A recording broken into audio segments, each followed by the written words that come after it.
नमस्कार मित्रांनो, आजचा व्हिडिओ खूप स्पेशल आहे कारण आजचा महत्त्वाचा मेनू आहे माझ्या नाजुकाच्या हातचा साजूक तुपाचा शिरा। नाजुका अर्थात माझी बायको, त्यामुळे हा व्हिडिओ आपण संपूर्ण पहा आणि पाहाल याची नक्की खात्री आहे। आणि तिनं कढईत तूप टाकून हे जे काही ड्रायफ्रूट्स होते ते तिनं परतून घेतलेले आहेत आणि एका डिशमध्ये ती जमा करते।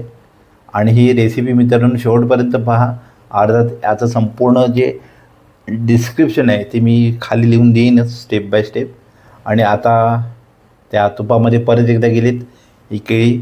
बरं, ही केळी पिकलेली असावीत आणि ही केळी देखील ह्याच्यामध्ये पूर्णपणे मुरून घेतली जाईल जेणेकरून ती नरम होतील। हे बघा, अशा पद्धतीनं अगदी लो फ्लेमला ठेवलं आहे तिनं आणि ही केळी ह्याच्यामध्ये नरम केली जात आहेत। आता फ्लेम थोडीशी हाय झाले आणि एक्साइटमेंट लागले कधी ही डिश तयार होते। तर शिरा कधी बनतोय आणि माझ्या पोटात कधी तो शिरतोय अशी उत्सुकता मला लागलेली आहे, त्यामुळे खूप मजा येते आणि आय होप, मला खात्री आहे तुम्ही एन्जॉय करत असाल। आणि हा आता आतमध्ये गेला आहे तो रवा। बरं, हा रवा जो होता तो भाजून घेतलेला होता आणि आता हे जे मिश्रण आहे ते एकजीव केले जाते। आपण पाहू शकता पूर्णपणे ते ढवळून एकजीव केले जाते। हे प्लॅटर्स अशा पद्धतीने बनवत जावा तुम्ही स्टेप बाय स्टेप। तुमच्या घरातला शिरा हा नक्कीच उत्तम होईल आणि ही रेसिपी तुम्हाला नक्कीच आवडेल अशी खात्री आहे। बरं, आता ह्याच्या पुढे काय होते पाहण्यासारखं आहे। एका बाजूला भूक लागले। बरं, पाहिलं, त्यामुळं ही संपूर्ण अशी मेहनत आहे, याला पूर्ण असं एकजीव करावं लागतं संपूर्ण। आता याच्यानंतर याच्यामध्ये काय जाते पाहण्यासारखं आहे आणि मला वाटतं याच्यामध्ये गेले आता हाय फ्लेम केले। बरं, अजून ते मिश्रण पुन्हा एकदा एकजीव करण्याचा प्रयत्न आहे।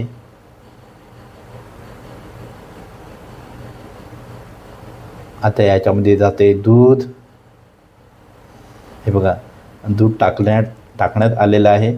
बरं, आणि हे प्रमाण घेताना आपल्या प्रमाणाच्या बाहेर जाऊ नका। अर्थात आपल्या कुटुंबात जेवढे सदस्य असतील त्यांच्या हिशोबाने आपापलं प्रमाण आपण ठरवावं।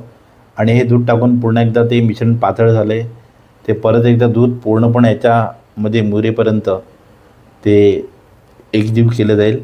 आता आपण पाहू शकता, बघा, आपण जशा चपात्या लाटतो तशा पद्धतीचा हा गोळा तयार झाला आहे आणि हे संपूर्ण मिश्रण जे आहे ते एकजीव झाले पूर्ण। त्यामुळे खूप एक्साइटमेंट आहे कधी हा व्हिडिओ बनतोय आणि कधी ही डिश पूर्णपणे रेडी होते। आता बघा, पुन्हा एकदा लो फ्लेमला ते मिश्रण एकजीव करण्याचा प्रयत्न। आणि आता आतमध्ये गेले गरम पाणी। येस, गरम पाणी इज मस्ट। आता तुम्ही पाहू शकाल, हे बघा, हे मिश्रण पूर्णपणे पातळ झाले। आता परत तीच प्रोसेस करायची आहे, पुन्हा हे मिश्रण एकजीव करायचे आणि मेक शुअर करायचे की हे जे पाणी आहे ते संपूर्णपणे या मिश्रणामध्ये मिक्स होईल आणि ते एकजीव होईल। हे बघा, असं कायम ढवळत राहायचं आहे।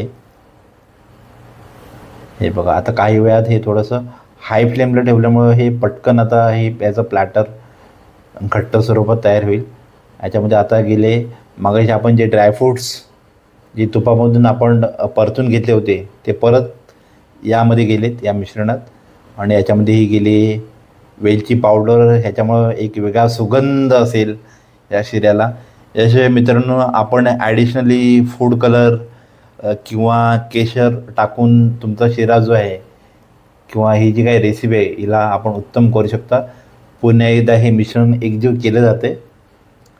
सो येस, या एकंदरीत प्रवासावरून वाटतंय की हा शिरा अत्यंत उत्तम बनणार आहे। सत्यनारायण पूजेचा जो प्रसाद असतो त्या पद्धतीने। आणि आता शेवटी टाकण्यात आलेले आहे साखर देखील आपण आपल्या प्रमाणानुसार करायची आहे। काहींना जास्त गोड हवं असेल तर जास्त आपण साखरेचं प्रमाण वाढवू शकता, काहींना कमी असेल तर कमी. आणि ज्यांना शुगर आहे त्यांनी फक्त ही रेसिपी बघायची आहे, त्यांनी अजिबात खाण्याचा प्रयत्न करायचा बिलकुल नाही. तर अशा पद्धतीने हे पुन्हा एकदा एकजीव करण्यात येते प्लॅटर्स. आणि आय होप की मला वाटतं ही आमची जी रेसिपी आहे ती ऑलमोस्ट डन होत आली इथे. आणि याचा प्रयोग सर्वप्रथम माझ्यावरती करण्यात येईल. आणि आता हे झाकण ठेवण्यात आले आणि 5 ते 10 मिनटं झाकण ठेवल्याच्या नंतर आपण पाहू शकता sheera is finally ready to serve. And as I said की हा प्रयोग माझ्यावरतीच करण्यात येईल. सो आय होप मित्रांनो की ही जी रेसिपी आहे छोटीशी ती तुम्हाला नक्की आवडली असेल. आवडली असल्यास नक्की घरी ट्राय करा. तुमच्या नाजूकाला अर्थात तुमच्या बायकोला रिक्वेस्ट करा आणि नक्की सांगा बनवायला. तर wow, just amazing. Thank you for watching.